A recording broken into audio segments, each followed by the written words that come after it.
జరిగింది. ఇమ్మీడియట్గా 2-3 రోజులు రెక్టిఫై చేసి పక్కా మీకు 2 ఫ్యాన్లు కలిపి చేస్తారు. ఓకేనా? మీరు అడగకపోయినా నేను చూసి చెప్పినా. అదేవిధంగా టాయిలెట్ బాత్రూమ్ కూడా సరిగా ఉండవు, నీళ్ళు కూడా సబ్సిడీ కావాలా, అవి కూడా రోజు క్లీన్ చేసేటట్టు చూడండి అని చెప్పినాం. ఇప్పటి నుండి అది కూడా బాగా క్లీన్ ఉండే విధంగా చేయమని చెప్పినాం. ఇంకేమన్నా మీకు లైట్లు కానీ ట్యూబ్లైట్లు కానీ ఏమన్నా అవసరమవుతుందా రూమ్కి? ఎక్కడైనా సరిపోతాయా? వెళ్తురు మీకు బాగుందా చదువుకోవడానికి నైట్ టైం? రూమ్కి ఏమైనా ట్యూబ్లైట్ కావాలా? ఉండేట్టు సరిపోతాయా? ఒక రూమ్కి 2 ఉన్నాయి. ఒక రూమ్ 2 ఉన్నాయి. ట్యూబ్లైట్లు ఉన్నాయా? 2. చూడండి, ఏమైనా తక్కువ ఉంటే అవి కూడా నేను చెప్పానని చెప్పండి. సరే, ఎక్కడైనా తక్కువ ఉంటే కూడా అవి వాటిని కానీ చెప్పాలి. సారు ట్యూబ్లైట్లు, లైట్లు, తర్వాత ఫ్యాన్లు ఒకటే ఉంది. ప్రతి రూమ్ 2 ఉండాలా. అదేవిధంగా టాయిలెట్లు బాత్రూమ్ కూడా ఖచ్చితంగా నీట్గా రోజు ఖచ్చితంగా చేయించాలా. సబ్సిడెంట్ వాటర్ ఉండాలి. ఈ పిల్లలు అడిగింది కూడా అవే. టిఫిన్ అన్నీ బాగున్నాయని చెప్తున్నారు.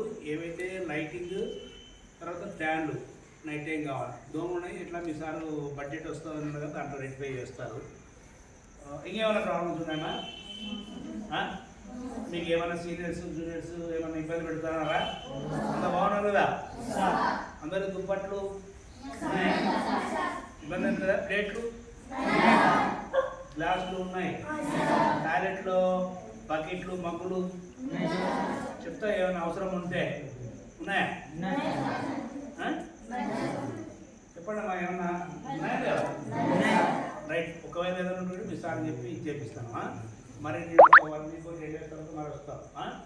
ఓకేనా? బాగా చదువుకోవాలా. 6th క్లాస్ ఎంతమంది ఉన్నాడా?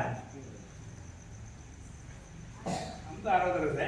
6th 7th 8th 9th